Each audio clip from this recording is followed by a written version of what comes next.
All right, welcome everyone. Happy Monday. We are going to start on the second unit of the course today, and that is analyzing systems for their transient response. Okay, so just a quick bit of review. The response of a system in the time domain can be considered to be broken up into two different regimes.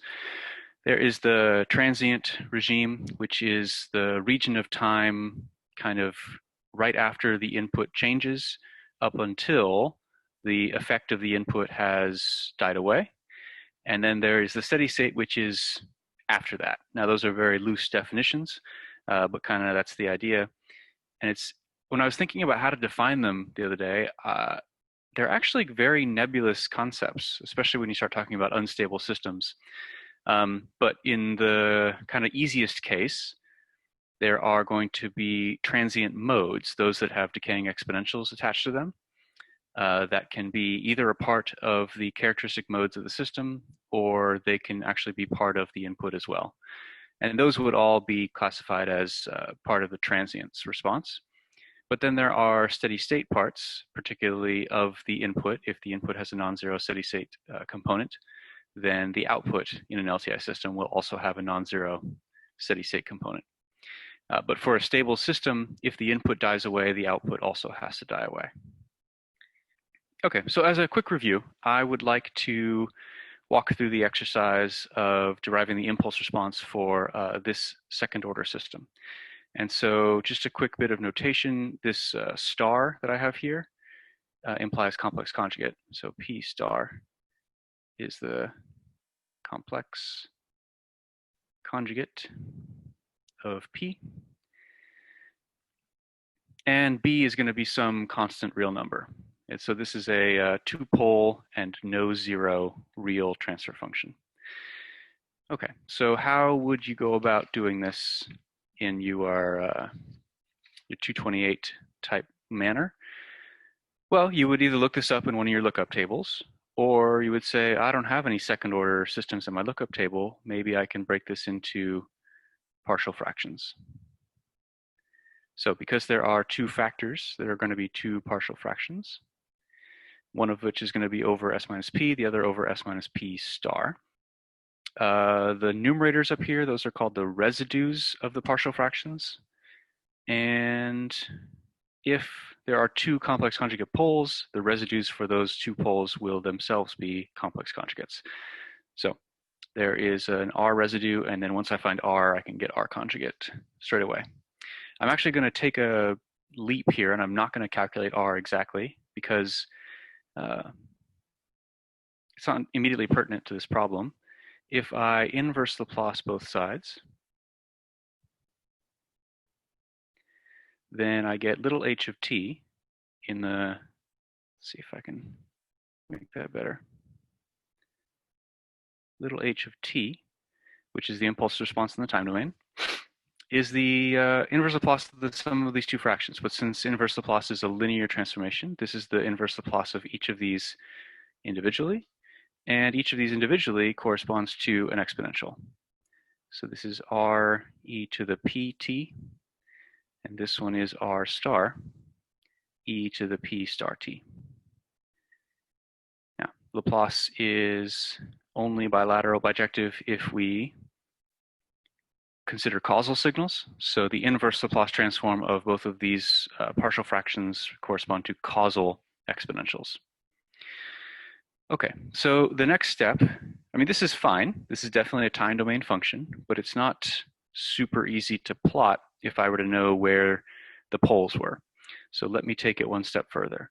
I'm going to do a little sidebar over here. I'm going to let the pole location have a real part, which I'm going to call sigma, and an imaginary part, which I'm going to call omega. And I'm also going to let the residue, which can also be a complex number, but instead of writing it as a rectangular form or Cartesian form, like I did for P, I'm going to write it in its polar form, or sometimes called Eulerian form. Okay, P and R are some complex numbers. You can always write complex numbers in rectangular form or in polar form, and I've just chosen one of each for one of each. So if I make these substitutions, then the impulse response function is little r e to the j theta times e to the sigma plus j omega, all that times t. And then the conjugate. So I'm going to conjugate big R. What does that mean I do here? Well, it has the same radius, but it has the opposite angle. So this right here, r e to the minus j theta, is how you would write R conjugate. And then P star, well, that's not so bad. We just take sigma and we subtract j omega times t. And don't forget the u of t. All right. So now these two terms have some stuff in common. In particular, they both have little r. They also both have e to the sigma t. If you look inside the second exponential in each term, you can distribute the t in and you get e to the sigma t in both. Now, that's all that they share, but once we take those out, the only thing left in the exponentials are imaginary stuff. So I'm going to get the j out in front of omega t plus theta in the first term, and a minus j out in front of an omega t plus theta in the second term.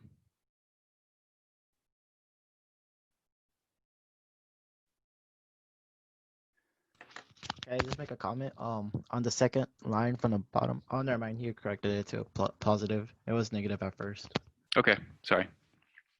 Okay, so let's see. What else can I point out here?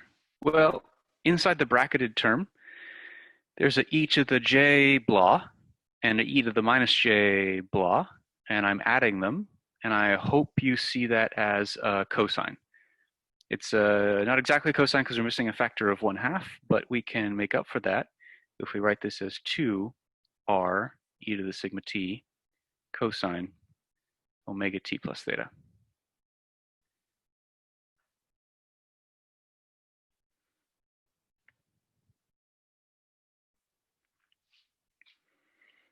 Okay, so this is should be fairly familiar to you, that if the poles of a second order transfer function are complex, then the impulse response will be a decaying exponential. The time constant, or the decay rate, is governed by the real part, and the frequency of oscillation is governed by the imaginary part. Any questions on this? I had a question, yeah. What do you mean by residue? Earlier, because you mentioned like pole residue. I want to know what you meant by that. The definition of a residue is the numerator of a partial fraction. Gotcha. Okay, thank you. Mm-hmm. And is that little r after you broke it into its, I think you said it was Euler or the e to the j theta form? Mm-hmm. Is that still the residue? Yeah, this entire thing is the residue. This would be the phase of the residue, and this would be the magnitude of the residue. Okay. And you said that for the bottom part where it's 2r e to the sigma t cosine omega t, that this term right here, you said it's missing a division by 2, but instead we're multiplying it by 2? Yeah, so if there were a divide by 2 in the upper line, that would be a cosine form. Yes. But I can manufacture a divide by 2 if I also multiply by 2 simultaneously. Okay. Okay, so the other things to point out is that the magnitude of this function and the phase shift of the cosine are parameters that you don't know by simply looking at the poles, right? The r and the theta depend on the residues, and the residues depend both on the pole locations and on the numerator scaling function here. So there's a lot of stuff we can tell from the pole zero diagram, like rate of decay and rate of oscillation, but there's also some stuff that I don't want to mislead you that we can't tell just from the pole zero diagram, such as the initial height and the phase shift of the sinusoid. So with that disclaimer, let's take a walk around the complex plane and see if we can sketch some representative impulse responses. Now again, I won't be able to tell little r, and I won't be able to tell little theta, but we can, just for similarity's sake, let's assume all of the residues are the same around this diagram. And to explain what you're looking at here, we're looking at basically the northern half plane, or the upper half plane of the complex plane. That is, here is the imaginary axis, and here's the real axis. And then we're kind of just saying, quote unquote, trust me, that the conjugate root is off the screen to the south, okay? So let's go through here. And usually I ask the class where to start, but you can't. It's even harder for you to point on the screen than it is in the classroom. So I will pick for us. Let's start with this one. So this is supposed to be the graph versus time of the impulse response of this pair of poles. So because this is sitting on the imaginary axis, it has 0 real part, which means its sigma is 0, which means there is no decay. This is going to oscillate without decay, he said as he drew something pretty terrible. Let's try this. Okay, so here's a phase-shifted cosine with whose envelope is not decaying. Now, the whole idea here is that we're going to go around this diagram and the plots are all going to be relative to each other. So if I go north, then we again have no real part. So that means the envelope is neither decaying nor growing. But we have increased the omega, we've increased the imaginary parts. So I have to draw this with a higher frequency. Okay.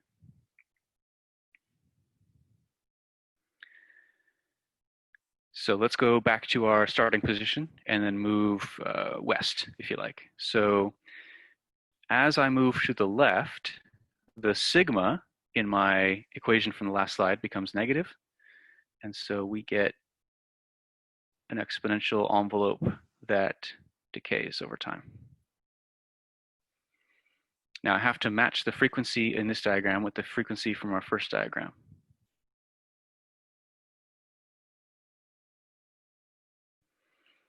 Okay, so roughly the distance between peaks should match between this picture and that picture.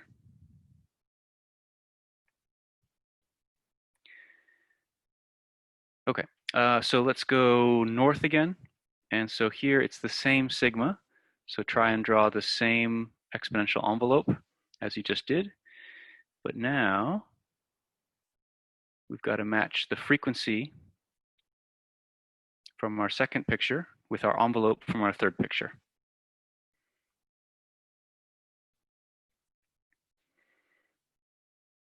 All right, so let's just drive this point home one more time. If I move even further west, then the envelope is going to decay even more quickly.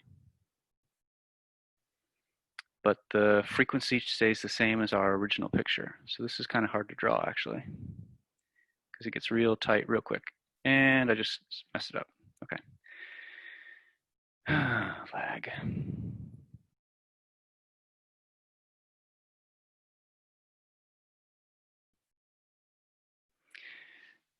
Yeah, so maybe you want to make your envelope a little bit less decaying than I did, but the idea is there. And then this one will be actually a little bit easier, he said, because I get more wiggles.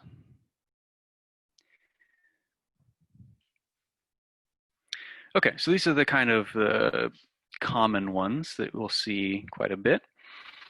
Let's move to somewhere a little bit less common. In particular, let's head east from our original drawing. So now the sigma in these cases is going to be positive,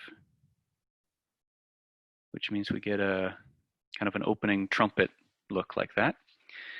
The rate of oscillation is going to be the same, but the magnitude of oscillation is going to be growing. So these are your classic unstable impulse responses. And same time constant up here, and higher frequency.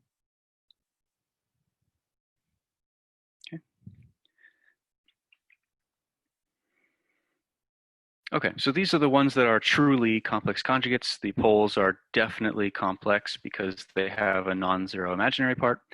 I've saved the best for last, which are the ones that are not exactly complex conjugate poles, but they are repeated poles on the real axis. So that's this notation, this parentheses 2.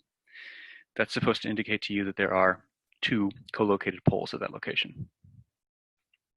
So now is where I'll open it up to input from the class. What would the impulse response of 2 co-located poles at the origin of the S-plane look like?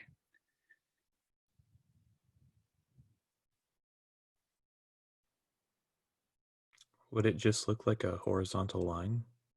I think if there were a single pole at the origin, then that would correspond with a unit step, which is what you're talking about. Yeah. So what happens when well, one way to think about this is to convolve a step with a step. Then you would get 2 poles at the origin. So what would the convolution of a step with a step look like? Like a triangle?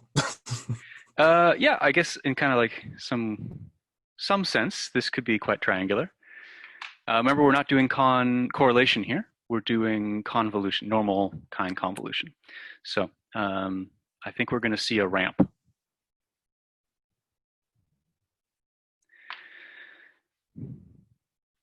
So what if we were to move to the left, say?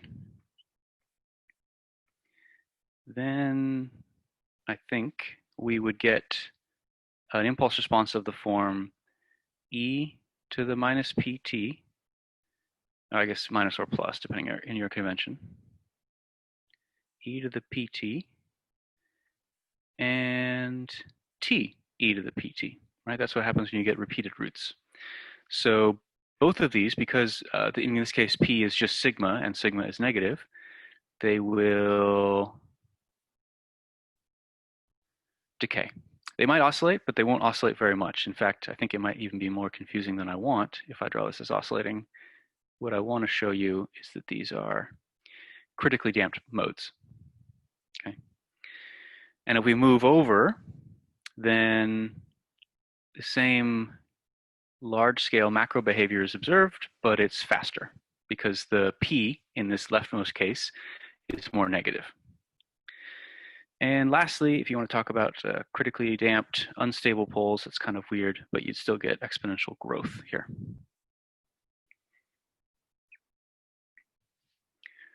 All right, any questions on this, this slide? This is basically taking the slide from before and making pretty pictures out of it. I had one quick question on the previous slide when we were talking about pole zeros. Mm-hmm. Were you saying pole zeros aren't really dependent on or using R or theta? Okay, I'm not familiar with are you hybridizing the term pole zeros? I'm not Maybe, sure. Can you ask the question again, please? The pole zero graph isn't using R or theta, right? Okay, so there are 2 poles in the system, and there are no zeros. And I've illustrated the poles here with x's. And I want to point out that the residues in these partial fractions are due to a couple of different things in the transfer function. They are due to the pole location, certainly. In fact, if you were to do cover up, right, how would cover up look? It would say cover this, and then sub in P into here, and you would get capital R. It would be B over P minus P star. Now, if I showed you this picture and I asked you to calculate the residues, you would be able to get this denominator, but you would be clueless about this numerator. You see that? Yeah. Okay, so you could tell me probably a bit about theta, but you could tell me nothing about little r. Is that more clear? Yeah, that makes a little more sense. Yeah. Okay, fantastic. All right, so let's move over to this guy. All right, so now we can go real animation style.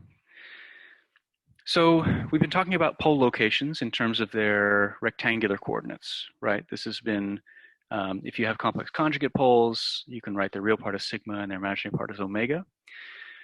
But these are really just points in the S-plane, which means they are just as easily represented in rectangular as in polar coordinates. What I want to introduce on this slide is a new way of writing polar coordinates in the S-plane. So if we take away the guidelines for sigma and omega, we can think about the pole in the, second quadrant? Yeah, the upper left quadrant as having a radius, as well as having an angle formed with the negative real axis. And so this I want to stress is different than your convention that you learned for phasors and the convention that's used for the Eulerian form. I am going to be measuring all of my angles with respect to the negative real axis here. Now, why would you do that? Well, most of the systems that we want are going to be stable. And so if you define your reference angle as being the negative real axis instead of being the positive real axis, then all of the angles that we ever have to talk about are going to be within 0 to 90 degrees. Okay, so this is like the primary branch of all these trig functions.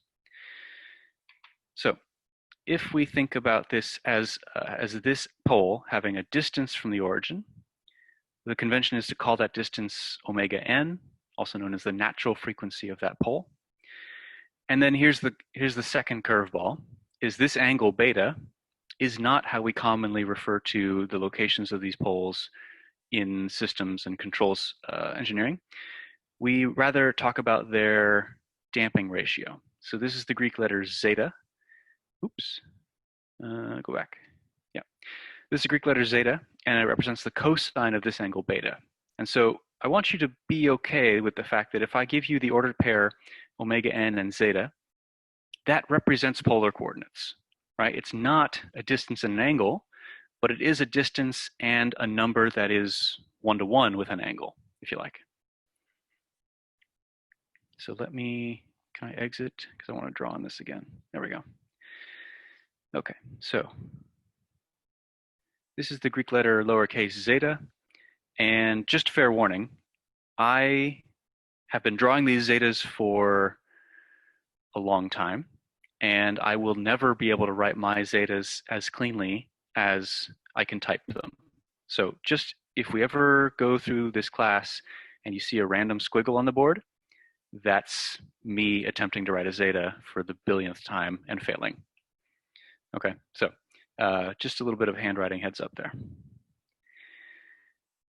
Okay, so you can think about this as, well, if we go back into our trig, way back into our trig brains, the cosine of an angle is the adjacent leg divided by the hypotenuse. And so the adjacent leg for beta has length sigma, and the hypotenuse has length omega n. Now I have included these absolute value bars because, as you've seen here, sigma is a negative number. And I'm talking about distances, so I'm actually talking about the magnitudes. Another way to write this, if we're guaranteed that sigma is negative, is just replace the absolute value bars with a negative sign. Okay, so these are both going to be useful ways to think about the ratio of the real part to the hypotenuse. And lastly, if you find yourself with just the rectangular coordinates and you would like to get these polar coordinates, you are free to use the Pythagorean theorem.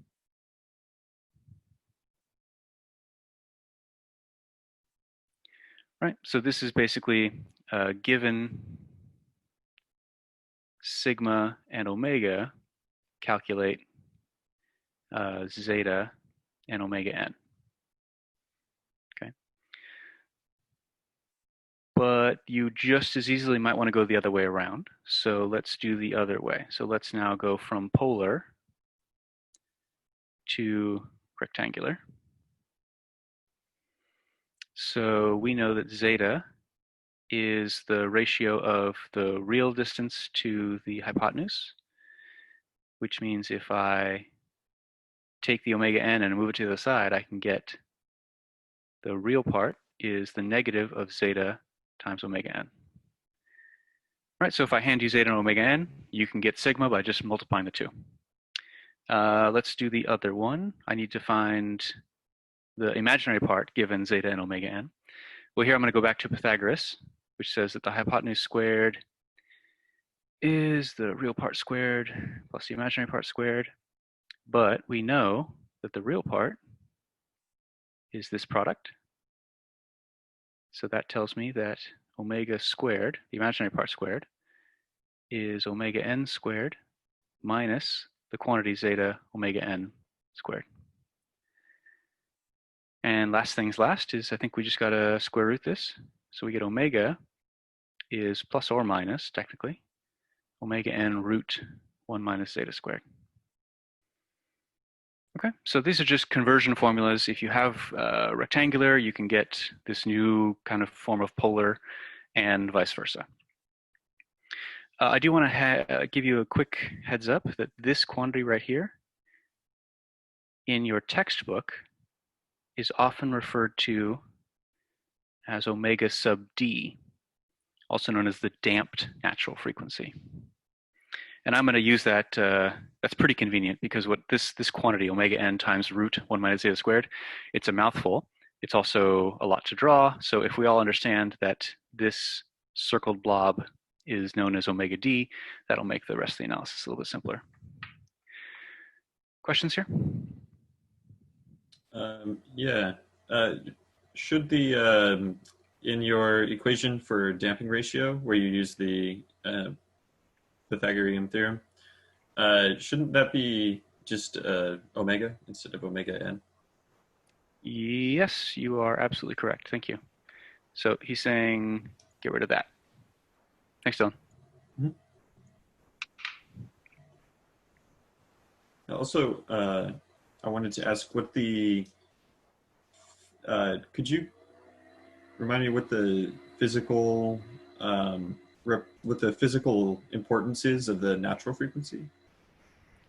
Sure, so we haven't quite seen that yet. Mostly we've been talking about the imaginary part, which controls the rate of oscillation. But we will start to see that the natural frequency is a better measure of which poles are more, have greater effect in the response of a system. That is, those poles with smaller natural frequency tend to be louder, I guess, given any other input. And that is,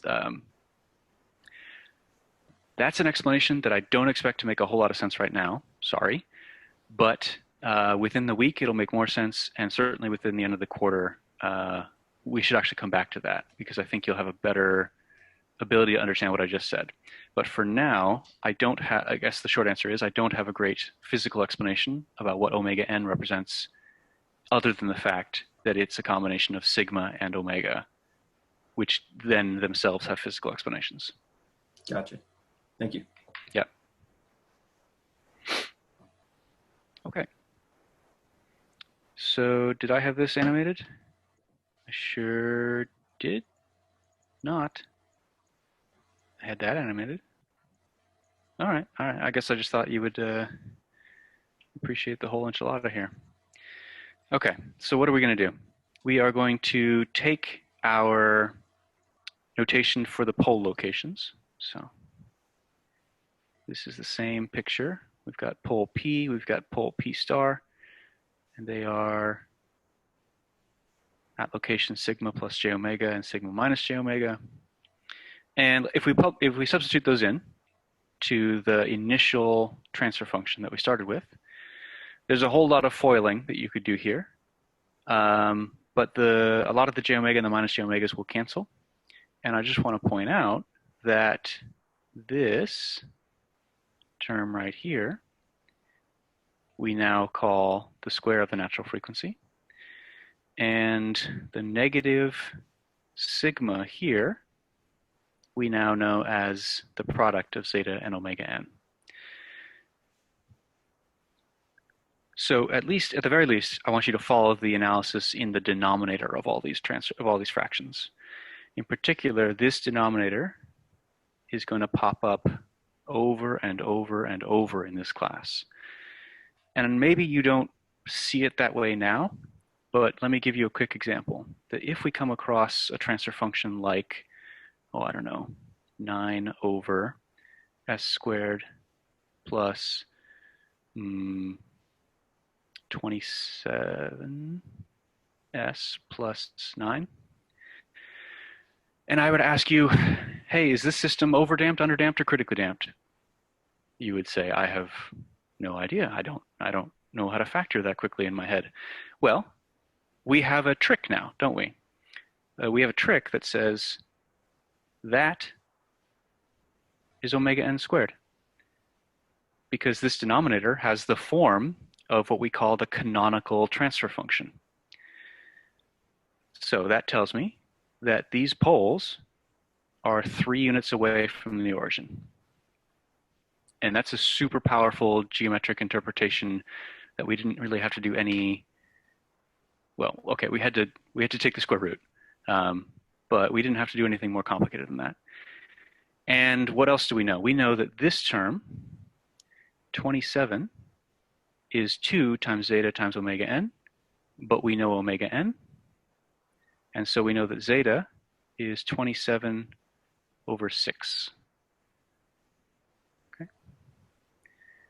So you're thinking, wait a minute, 27 over 6, is that a fraction? No, that's bigger than 1, isn't it? This is where I should have picked better numbers. 27 divided by 6, 4.5. All right. Well, this is an example. This is a good example because it's a bad example. Tell me, what angle beta, when you take the cosine of it, gives you 4.5?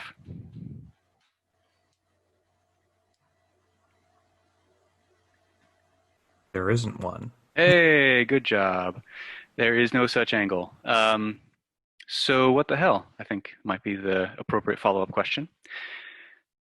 This is an example of trying to use the canonical transfer function in an instance where it was not intended to work, right? So this transfer function is a good representation for underdamped systems. However, what we've just learned is that this system has 2 poles, and it is not underdamped, and the zeta is strictly greater than 1, so that means it must be overdamped. Okay.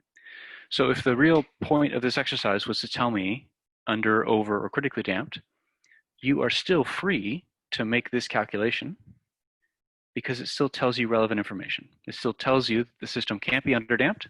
It also can't be critically damped. Therefore, it must be overdamped.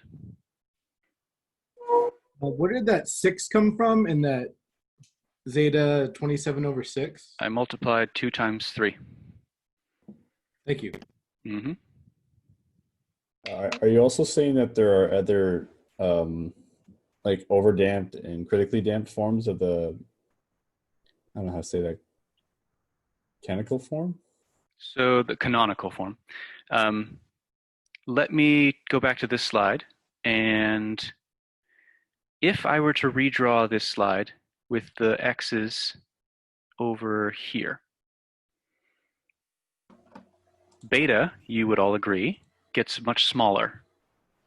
Now, what happens to the cosine of beta as beta goes to 0? It gets closer to 1. Gets closer to 1. In particular, if I do the limiting case, that is, I erase everything. If I've got a pair of poles right on top of each other, they can be thought of as having a beta of 0, which means they can be thought of as having a zeta of exactly 1. So I think we just learned is that the zeta term of a second order system is a indicator of dampedness. Zeta equals 1 corresponds with critically damped.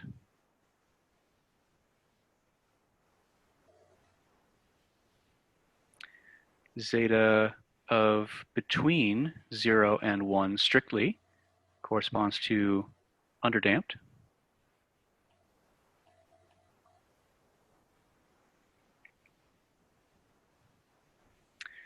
And actually, some people will take this so far as to say, if you were to push these x's all the way into the right half plane, some people would claim this is a zeta that's negative. So zeta also can be thought of as a metric of stability. So I guess what I wanted to do here is actually talk about this in the exact opposite order. If I talk about negative zetas, they're in the right half plane. If I talk about fractional zetas, they are complex conjugates strictly. If I talk about zeta equal to 1, that's a repeated pole. And if I talk about zeta bigger than 1, that means those poles split apart and live on the real axis. So that would be an overdamped system. Zeta greater than 1 corresponds to an overdamped system.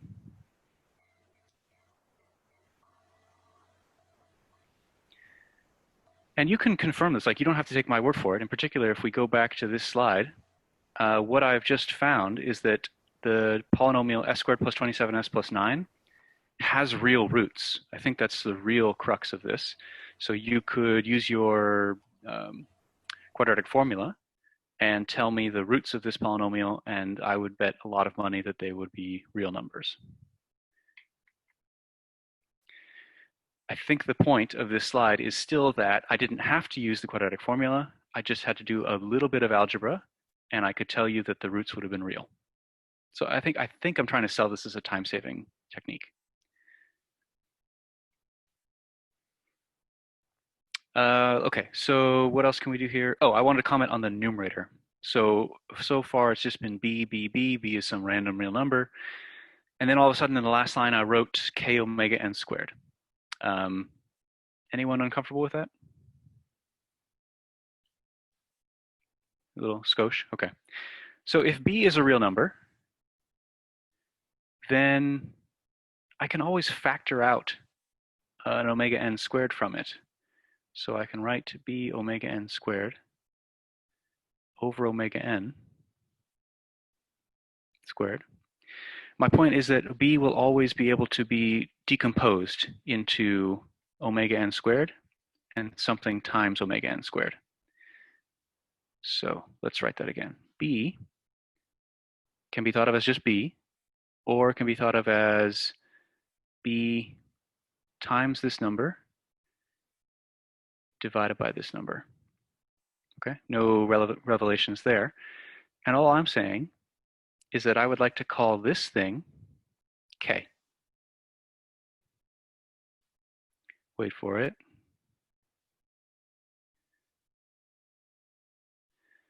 Okay, and this is just, it is a nice trick because this quantity k will be useful on the next set of slides. So whatever you find your omega n squared to be, that is the thing that's sitting down here in the bottom right, you're always able to factor that out of the numerator. In particular, the example I gave you would have a k of 1. Okay? So again, this, if I get rid of all the junk surrounding it, this boxed equation is going to be super prevalent in this course. We are going to think about second order transfer functions as always being written in canonical form. Okay. Now, that thought process is enabled when the system we're considering is stable and when it's underdamped.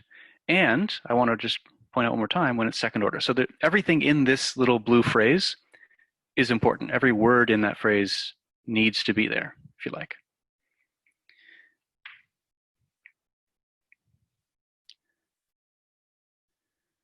All right. So what I'd like to do now is I'd like to take the result from a couple slides ago, which was this impulse response. And I want to substitute in for sigma and for Oops, that is a typo. So I will correct this for the slides for next time, but that should be an omega, not an omega sub d. Sorry. Okay, because what I wanted to do here was I wanted to substitute in for sigma and omega. So sigma, we know, can be written as zeta omega n with a negative. So this sigma, okay, lag, play nice now. This sigma gets turned into e to the minus zeta omega n. And okay, maybe this is where the typo came from. The fact that omega and omega d are identical.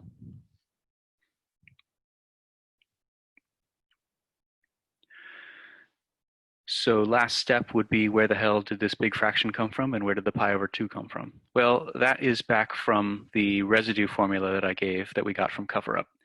So remember, big R, if you do cover-up method, can be thought of as little b, come on now, over p minus p star. But p minus p star, any number minus a conjugate of itself, what, you kill off the real part and you double the imaginary part. So this is k omega n squared. I'm using my substitution for b, divided by twice the imaginary part of p. And we're also going to do a quick little substitution that the imaginary part is the same as the damped natural frequency. And so I think this fraction, if you cancel the omega n in the denominator and one of the omega n's in the numerator, you end up with this fraction here.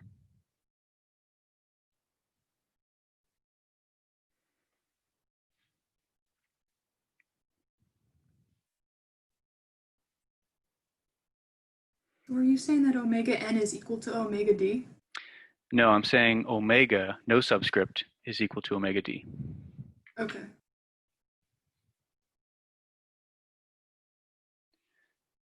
What does omega d stand for? It's the damped natural frequency. So if we go back to this slide, we defined it here.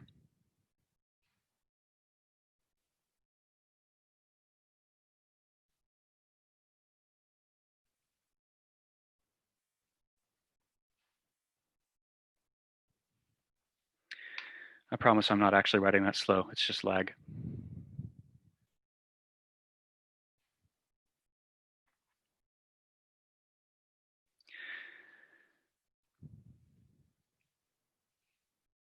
Okay, let's see here, there we go. And then finally, where did the pi over 2 come from? Well, this, remember, was the theta. So this represents the angle of our residue.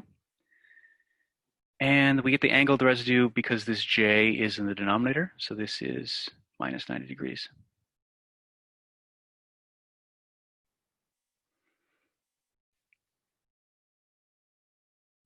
Okay, so that's where the pi over 2 comes from. And then I just did a couple of simplifications, changing the cosine into a sine and killing the 2's. And so all those wiggles, all those graphs that we had a couple of slides back are equally represented here in terms of their damped natural frequency and their damping ratio, which again controls the rate of decay and the rate of oscillation, as well as now kind of explicitly the amplification out here, as well as the amplification here.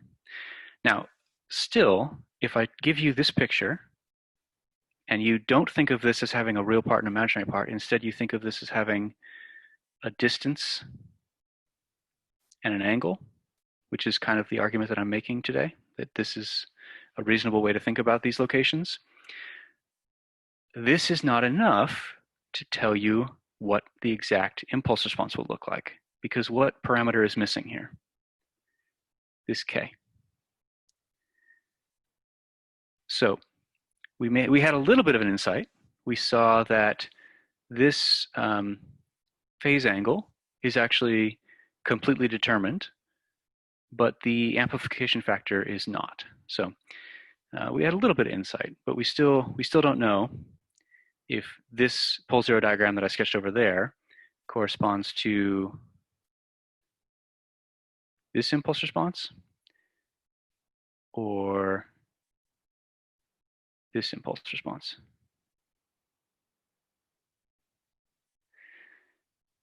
Wait for it.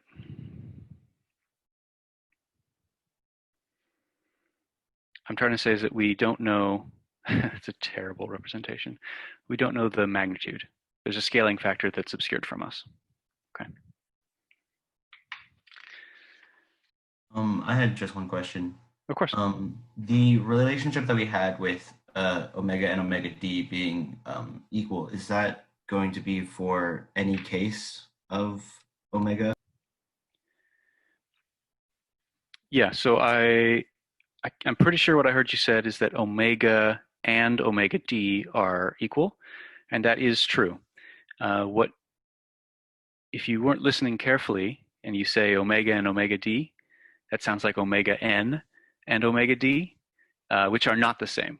But to answer your question, yeah, any pair of complex conjugate poles, you can always think of their imaginary component as omega d.